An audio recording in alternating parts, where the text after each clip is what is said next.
Çantamız bu şekilde olacak arkadaşlar. Şimdi bunun yapımına geçeceğiz. Ben bunu çantacıya verdim ve yaptırdım içine. İstiyorsanız kendiniz de yapabilirsiniz. Şöyle de sap taktım.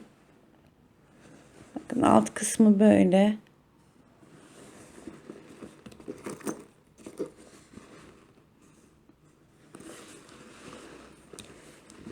Diğer yanımız.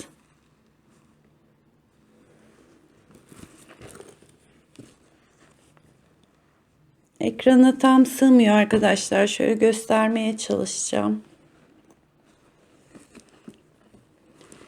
Çantamızın içinde dediğim gibi ben çantacıya verdim. Ona yaptırdım.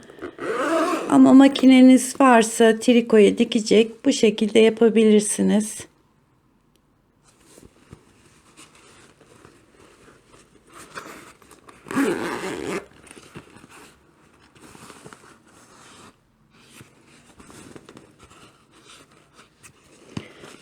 Gerçekten böyle güzel şık bir çanta oldu. Yapacak arkadaşlara kolay gelsin.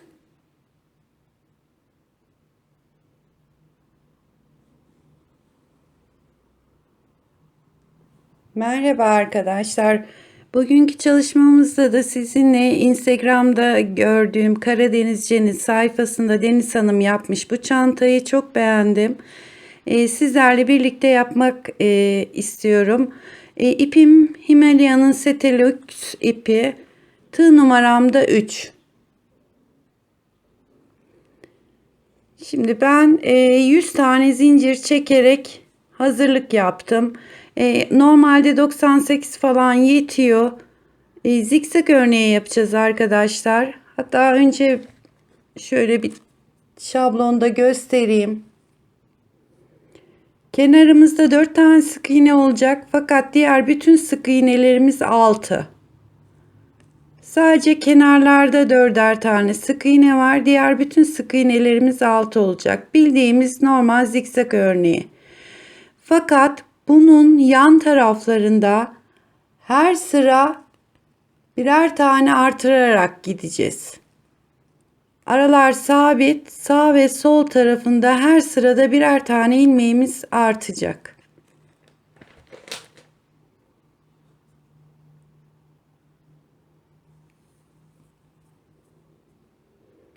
Şimdi tığımdaki ilmeği 1 sayıyorum. 2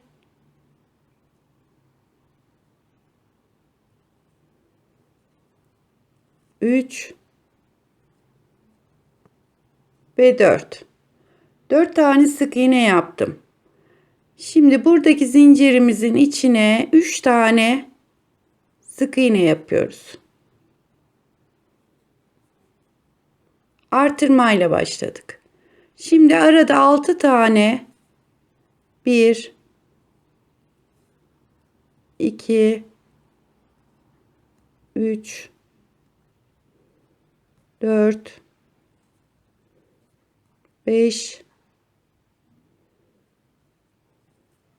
6 tane sık iğne yaptım. Daha şimdi de atlama yerindeyiz. 1 2 tane zinciri atlıyoruz. Üçüncü yani bir sonraki zincire bir sık iğne. 2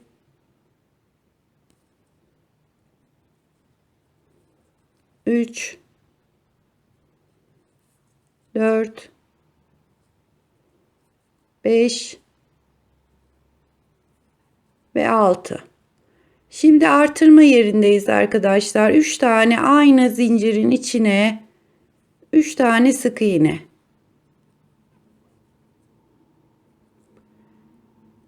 Tekrar devam ediyorum. Yanındaki zincirin içine batarak 1 2 3 4 5 6. Şimdi azaltma yerindeyiz. 1 2 taneyi atlıyorum. Yani alttan 1 2 tane zincir atlıyorum. Üçüncüye batıyorum. Yine yan yana 6 tane sık iğne yapıyorum.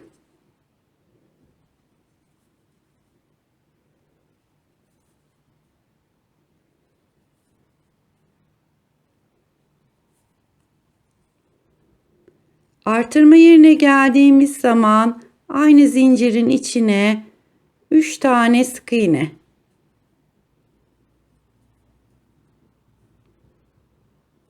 Tekrar yan yana 6 tane sık iğne yapıyoruz.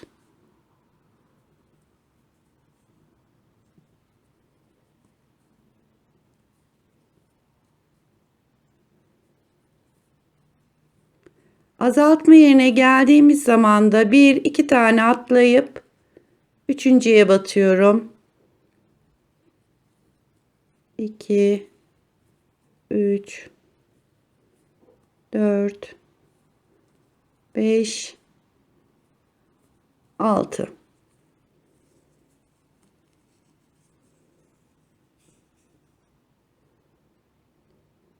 Bu şekilde devam ediyoruz arkadaşlar, birinci sırayı.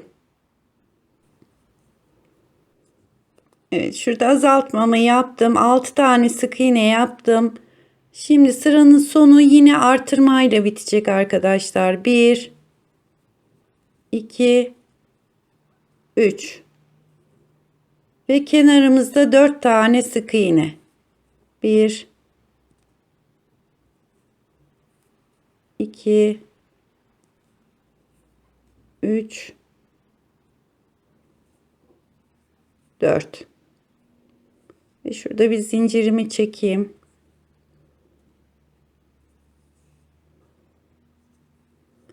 Bakın azaltma yerlerimiz 1 2 3 4 5 ve 6 tane azaltma yerimiz var.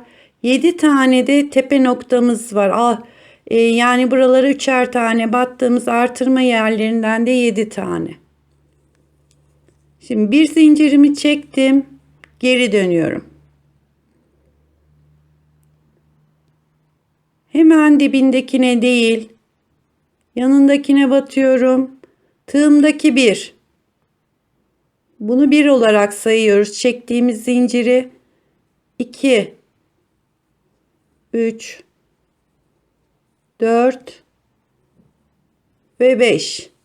Bu yanlarımız her sıra artacak dedik arkadaşlar. 4'tü 5 oldu ikinci sırada. Şimdi 3 tane artırma.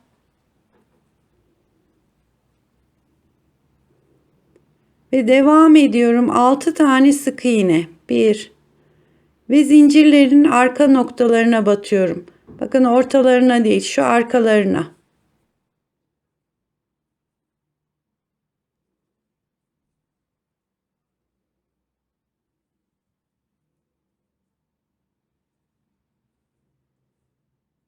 Altı tane yaptıktan sonra 1-2 tane zinciri atlıyoruz.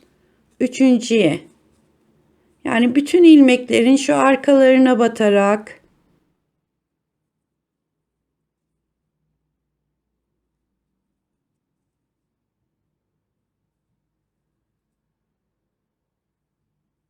altı tane sık iğne yaptım. Şimdi tam zaten artırma yerinin tepe noktasındayız. Buraya 1 2 3 tane sık iğne. 1 2 3 4 5 6 tane yaptıktan sonra şimdi azaltıyoruz. 1-2 tane atlayıp daha sonra sık iğneye başlıyoruz. 1 2 3 4 5 6.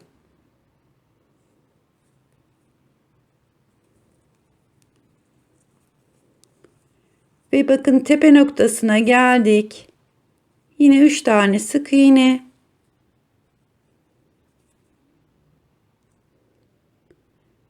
Ve yine 6 tane yapacağız. 2 tane atlayıp bir sonraki tepeye doğru gideceğiz.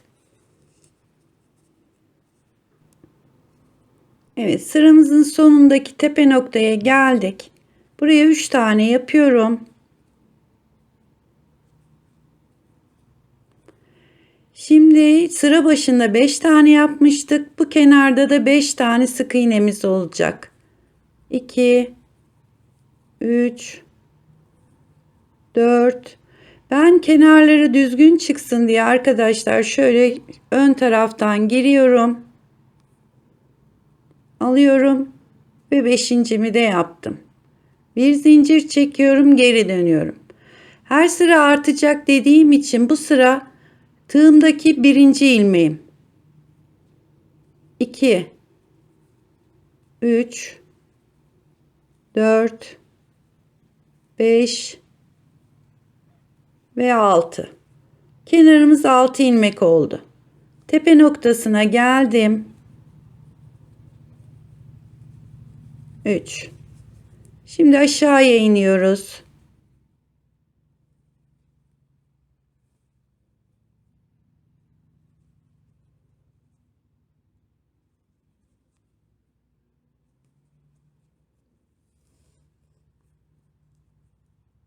Bir iki tane atlıyoruz. Buradaki aradaki bütün sık iğnelerimiz 6 tane. Bunlar hiç değişmiyor.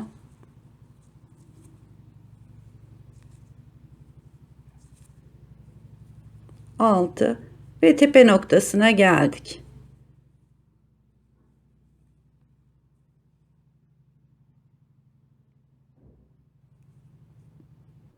Üçüncü sıranın sondaki tepe noktasına geldim. Buraya 3 tane yapıyorum. Sıranın başında 6 tane sık iğne yapmıştık. Burada da öyle olacak. 1 2 3 4 5 ve şu kenarını alıyorum. 6. Şimdi bir zincir çekiyorum ve geri dönüyorum. Tığımdaki ilmeği 1 olarak sayıyorum arkadaşlar. Bu 2 3 4 5 6 7. Bakın 4 ile başlamıştık. 4 5 6 7 olarak bu kenarlarımız hep artacak. Şimdi tepe noktasındayız. 3 tane yaptım. Daha sonra 6 tane sık iğne.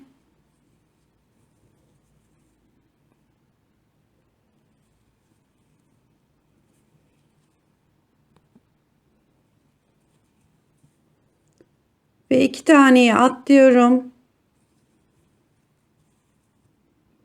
Yine 6 tane sık iğne yapıyorum.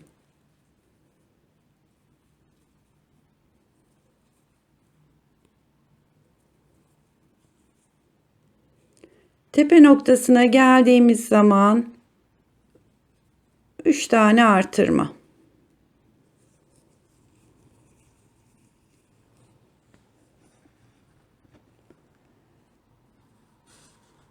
Bakın arkadaşlar, bu kenarımız 4 5 6 7 8 9 10, her sırada artırma yaparak gidecek. Birer ilmek birer ilmek çoğalıyor. Bu kenarda 10 ilmek yaptıysak bitiminde de 10 ilmek olacak. 20 yaptıysak bitiminde de 20 olacak şekilde şöyle zikzak şeklinde yanları da artarak devam ediyor örgümüz. Bakın burada 1 2 3 4 5 6 tane azaltma noktamız var. Tepelerimizde 7 tane.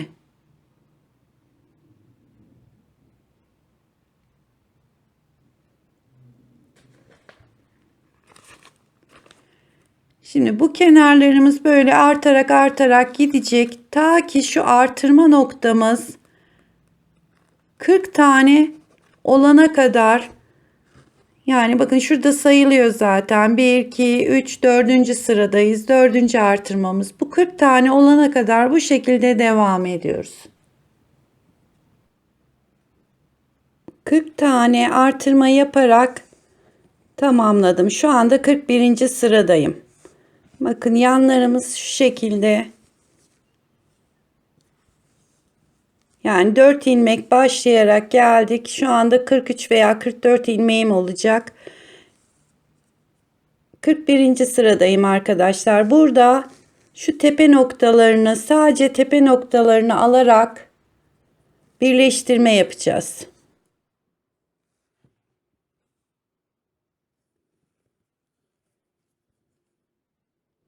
Şimdi tam tepe noktasına kadar geliyorum.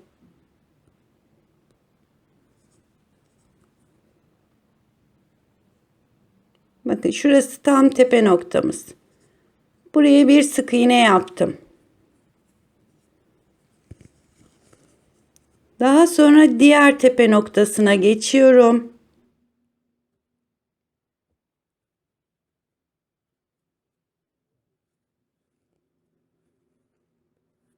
Sık iğnemi yaptım. Bir sonrakine geçiyorum. Birleştiriyorum. Ya bütün tepe noktalarına batarak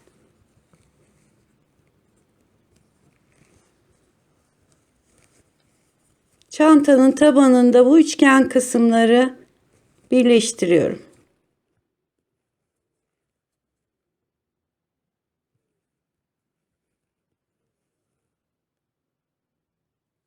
Ve bu da sonuncusu. Birleştirdim. Ve sıranın başına kadar tek tek yine arkalarından alarak sıramı tamamlıyorum.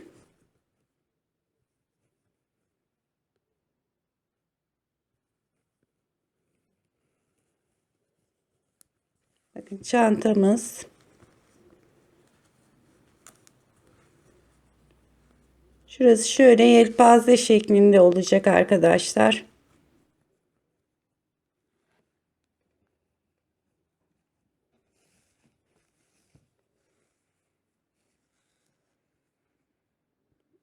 Taban kısmı. Şimdi gidelim ve geri gelelim. Şurada tekrar geçişini göstereyim. Daha sonra da 8 sıra kadar örüp çantamızın bir tabanı bitmiş olacak.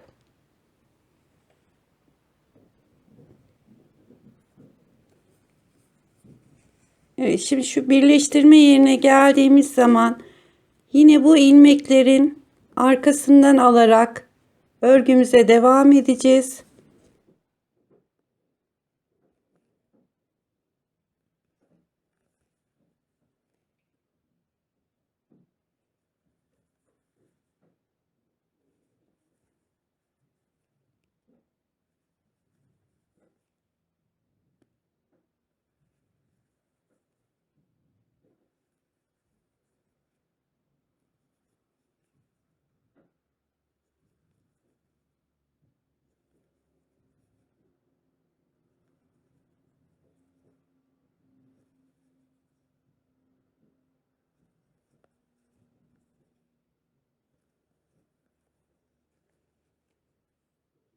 Evet arkadaşlar, şimdi taban kısmına başladık.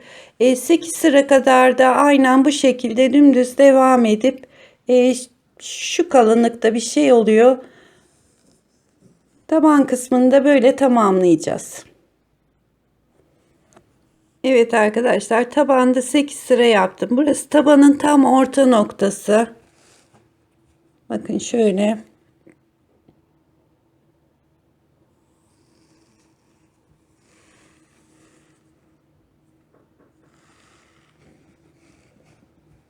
Şimdi arkadaşlar burada şey belirtmek istiyorum. Eğer çantanın içini kendiniz yapacaksanız, yani bir kağıda şablon olarak şöyle etrafından çizerek tam yarısının şeklini çıkartabilirsiniz. Çünkü eklendikten sonra zor oluyor kalıp çıkarmak. Şimdi bundan 2 tane aynı parçadan örüyoruz. İkisi de aynı şekilde olacak. Şimdi eklemesini yapacağız arkadaşlar. Şu parçada evet ipim.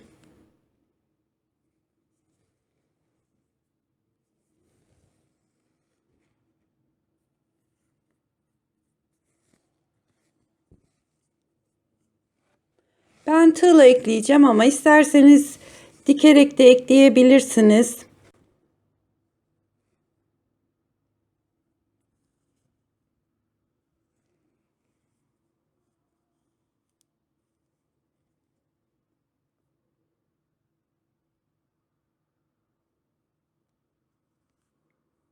Şöyle bir eklemesini yaptım. Daha sonra buradaki yine zincirin arka tarafından ve diğerinin arkasından. Bakın bir bu parçadan alıyorum, bir karşıdakinden.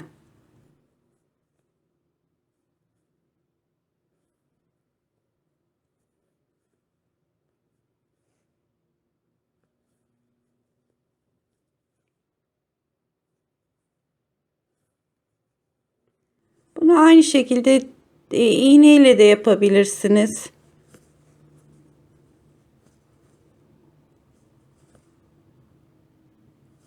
Evet, çatlamadan şöyle karşılıklı tutarak bakın bir bu parçadan bir karşıdakinden.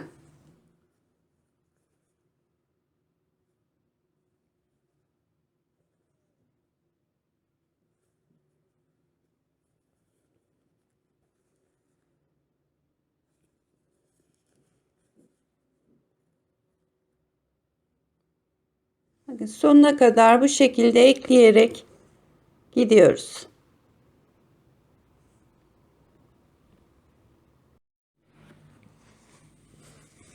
Evet arkadaşlar, çantanın taban eklemesini yaptık. Şu şekilde.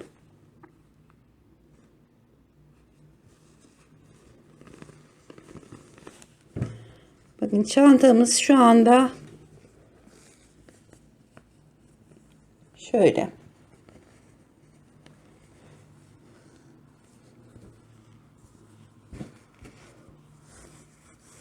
Şimdi bu çantanın şu yan kenarlarına bir parça yapacağız arkadaşlar. Şöyle tuttuğumuz zaman şu araya bir parça gelecek. Onun yan çalışmasını yapacağız. Yani şu parçanın çalışmasını yapacağız. Onun için ben şöyle bir sayı tablosu, hatta bunun belki ekran resmini çekersiniz. Şöyle bırakayım. Bu sayıları takip ederek yapacağız arkadaşlar. Çantamızın bir parçası 40 sıra olduğu için bunu da tam 40 sırada bitireceğiz.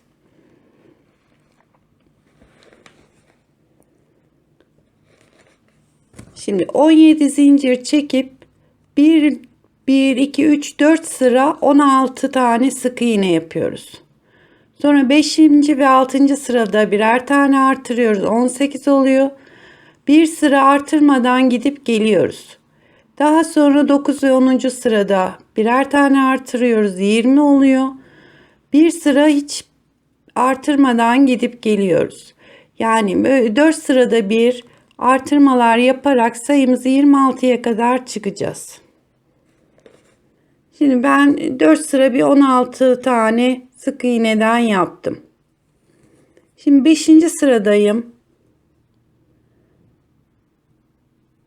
Sık iğnemi yapıyorum ve aynı boşluğun içine tekrar yapıyorum. Burada bir tane artırmış oldum.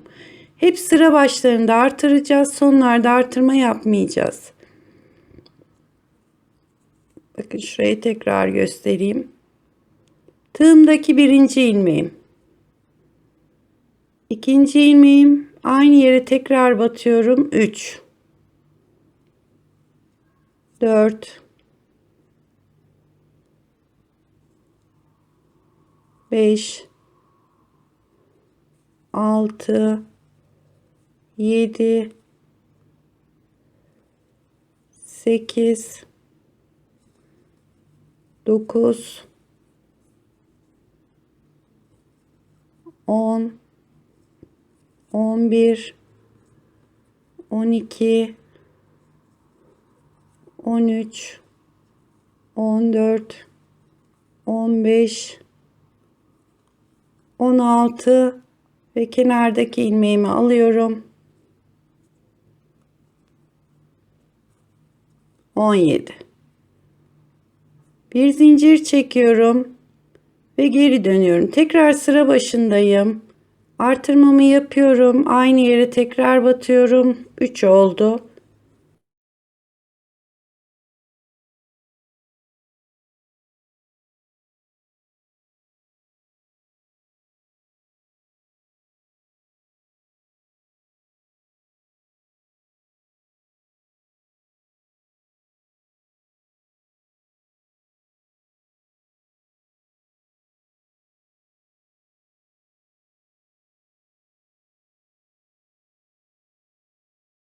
Ve kenar ilmeğimi alıyorum.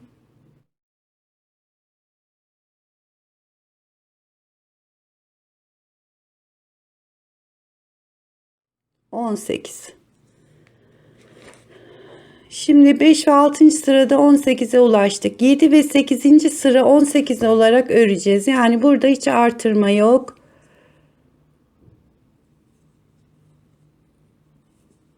7. sıradayım şu anda arkadaşlar.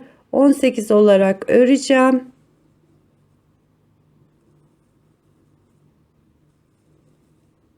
Gideceğim ve tekrar sıra başına geleceğim.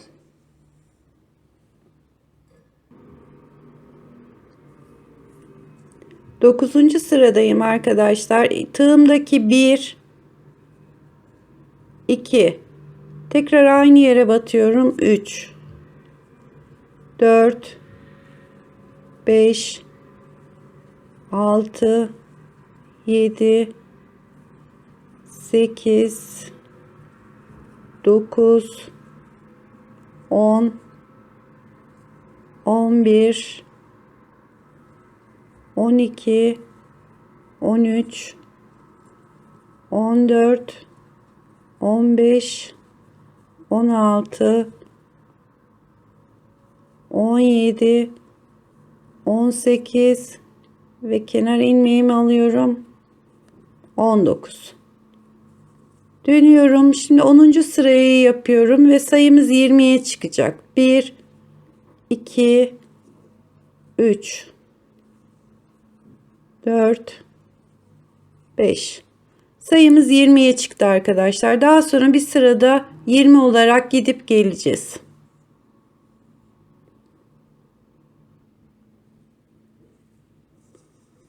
Şimdi 13. sıraya geldik arkadaşlar. Yine artırmamız var. Aynı yere tekrar batıyorum. 3 oldu. Bu sırada sayımız 21 olacak. Dönüşte de 22 olacak. Bakın 13. sıradayım. 13 ve 14'te birer tane artırıp 22'ye ulaşacağız. Daha sonra 22'yi bir sıra 15 ve 16'yı gidip geleceğiz. Daha sonra tekrar 2 sıra artırmamız var. Yani 17. sırada ve dönüşte 18. sırada 24 yapıyoruz. 21 ve 22. sırada sayımız 26'ya çıkacak. Buraya kadar örelim. 26'dan sonra 21 ve 22. sırada birer tane daha artırıp 26 olacak. Daha sonra bu 26'yı 2, 4, 6, 8 sıra 26 olarak öreceğiz. Yani 30. sırada sayımız yine 26 olacak. Evet arkadaşlar 30. sıradayım. 26 tane sık iğnem var. Şimdi 30. sırada 26 tane. 31 ve 30, artık 31. sıradan sonra azaltmaya başlayacağız. Sık iğnelerimizi 16'ya kadar düşüreceğiz. Şimdi 31. sırada bunu azaltmalarımızı her sıra başta ve sonda yapacağız. İlk ilmeğimi aldım. Yanındakini de alıyorum. Tığımda 3 tane ilmek var. Üçünü birden aldım. Şimdi aradaki ilmeklerimi örüyorum.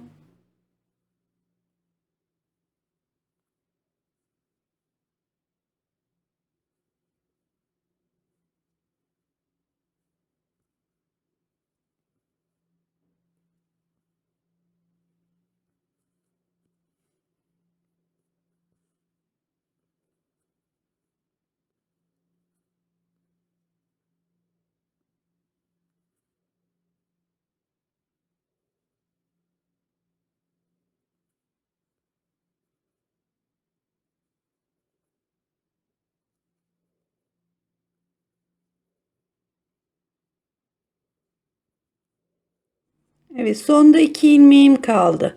Şimdi bir taneyi aldım, tığımda bekletiyorum ve kenardaki ilmeğimi de alıyorum. 3 ilmeğim. 3 ilmeğimi birlikte toparlıyorum. Şimdi bir zincir çekip geri dönüyorum ve şu anda sık iğne olarak 24 tane sık iğnemiz kaldı. Onların hepsini tek tek örüyorum.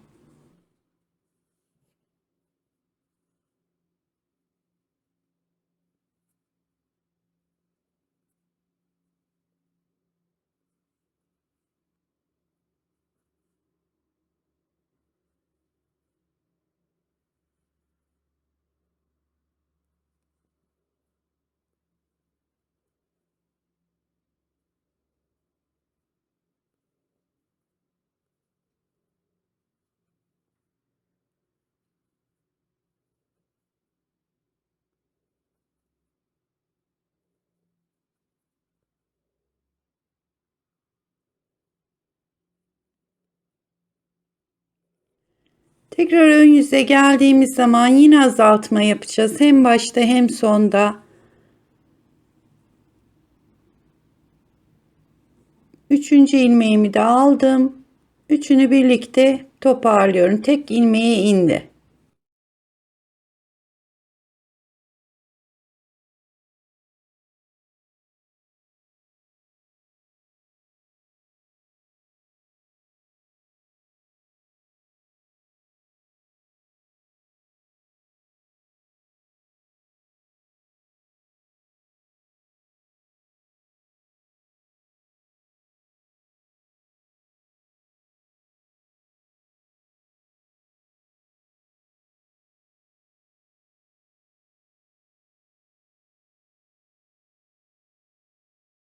Sondaki ilmeğimi aldım, tığımda tutuyorum ve kenardaki ilmeğimi alıp üçünü birlikte. Ve bu sırada da 22 tane sık iğnemiz kaldı arkadaşlar. Başa kadar gidelim.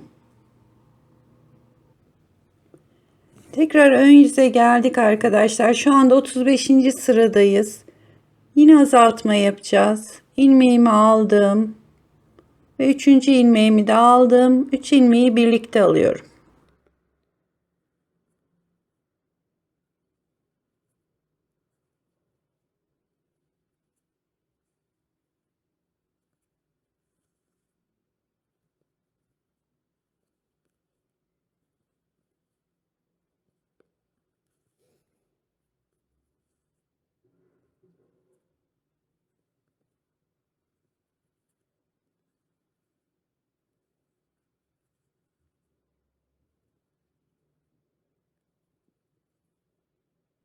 Ve sonda bir önceki ilmeğimi aldım, tığımda bekletiyorum.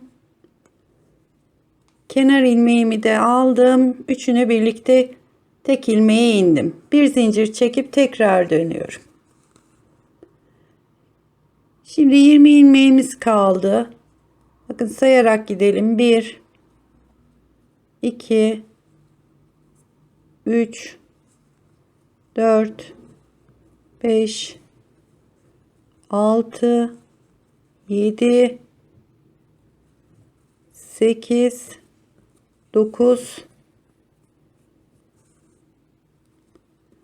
10 11 12 13 14 15 16 17 18 19 ve kenar ilmeğimiz 20. Bir zincir çekiyorum, tekrar dönüyorum. Her ön yüze geldiğimizde yine azaltma yapıyoruz. İlmeğin ikincisini aldım. Bu da üçüncüsü. Tekrar 3 ilmeği birlikte aldım. Sıranın sonunda tekrar bu işlemi yapacağım ve başa kadar geleceğim.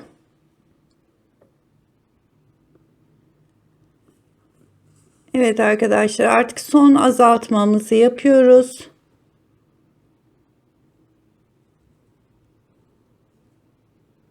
Tığımdaki 1 2, 3, 4, 5, 6, 7, 8, 9, 10, 11, 12, 13, 14, 15. 15.yi aldım, bekletiyorum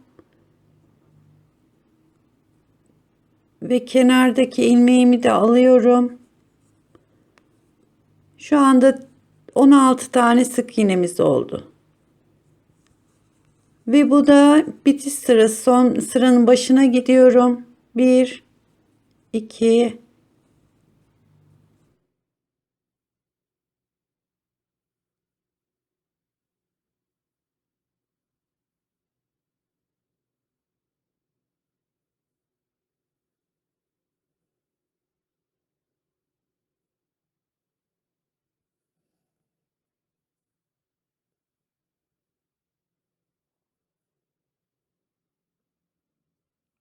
15 ve bu da kenar ilmeğim 16. 16 ile başlamıştık. 16 ile de bitirdik arkadaşlar.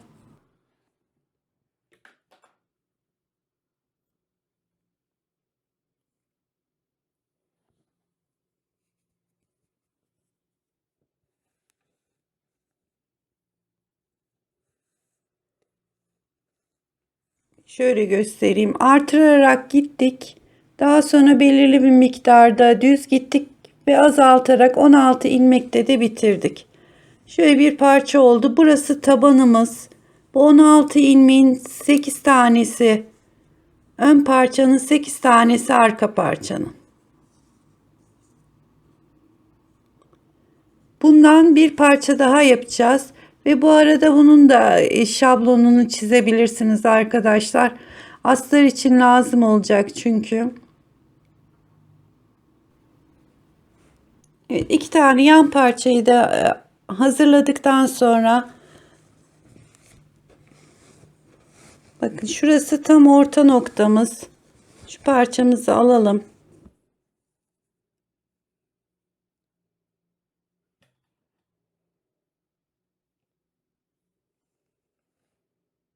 Şu orta noktaya bir işaret koymak istiyorum. Yani onu oraya sabitlemek istiyorum ki eklerken kaydırma yapmayalım.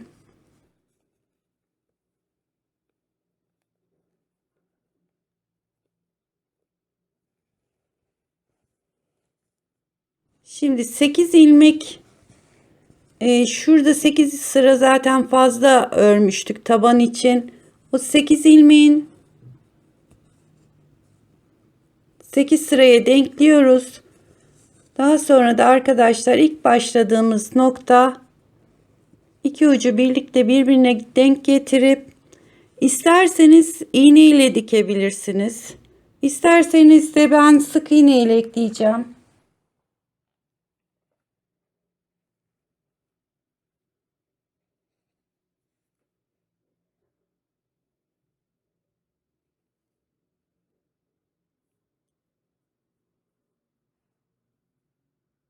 Şöyle ipimi şöyle biraz da paylı bırakıyorum ki daha sonra saklayayım.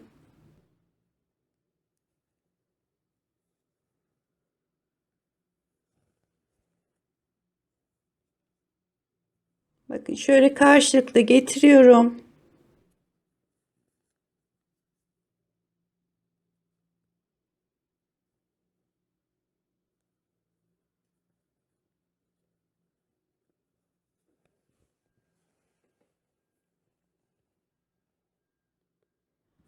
Ve bütün kenar ilmeklerinden şöyle karşılıklı alarak sık iğne yapıyorum.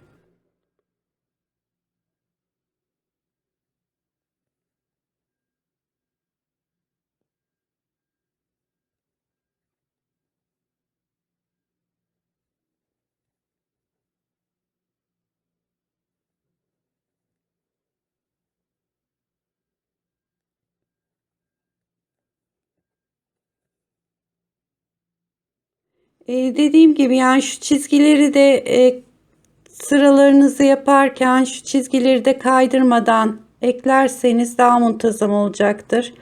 İğne ile de yapabilirsiniz arkadaşlar. Şimdi ben tabana kadar devam edeyim. Şurada bir köşe noktasının saklaması var.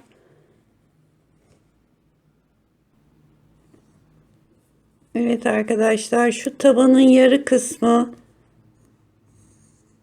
tam ortaya getirdim. İpin içine alayım.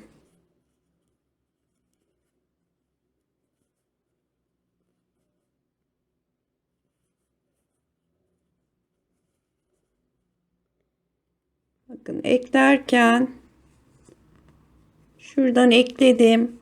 Şimdi şu köşeyi hiç dikkate almadan, yani orada bir sivrilik olmasın, yuvarlak olarak eklensin diye şöyle tutuyorum ve onun diğer köşesinden birlikte alıyorum.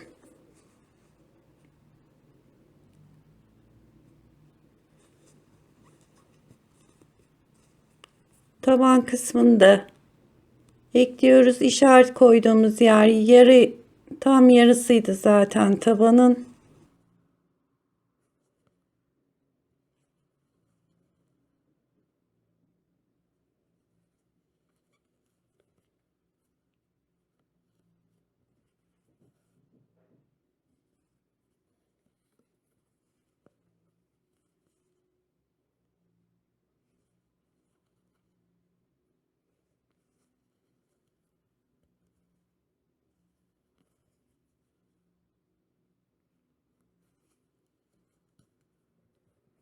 Evet, yarıya kadar eklemiş olduk.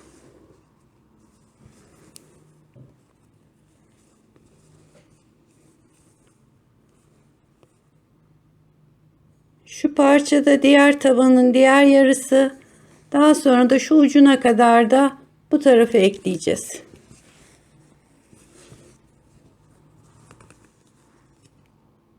Bakın yan parçamız böyle. Bu şekilde yan taraflarında eklemesini yapıp çantamız bitmiş olacak. Arkadaşlar, isteyen astarını kendi yapabilir. Fakat mutlaka içine sert tele koyun kumaşınızın dik durması için. Yani çantamız telayla tam şu şekilde dik duruyor. Bakın bu daha önce yaptığım bir çanta. Şöyle içini göstereyim. Kumaşın altına sert tela koydum.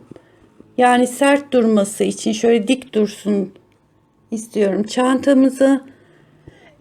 Ve şu kenarlarını saklamak için de tekrar ayrıca şöyle 3-4 sıra, istediğinizden de olabilir o, bir parça yaptım ve onu da oraya diktim. Yani iç kısmında da aynı şekilde örnek görünüyor. Şu iki ucunu da diktim. Şöyle açık bir yeri varsa göstereyim diyorum ama. Bakın şu iki parçayı da ucuca getirdim ve birbirine iğneyle diktim. Çantanın içi de böyle. Henüz saplarına karar vermedim. Saplarını da takınca ön izlemeye koyacağım. Bakın yanlarımız. Çantanın bitmiş hali arkadaşlar.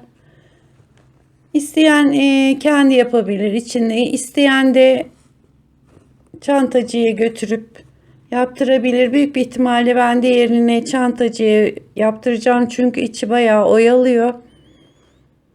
Deniz Hanım'ın da ellerine sağlık. Gerçekten güzel bir model. Ekranda nasıl görünüyor bilmiyorum ama çok hoş, güzel bir model.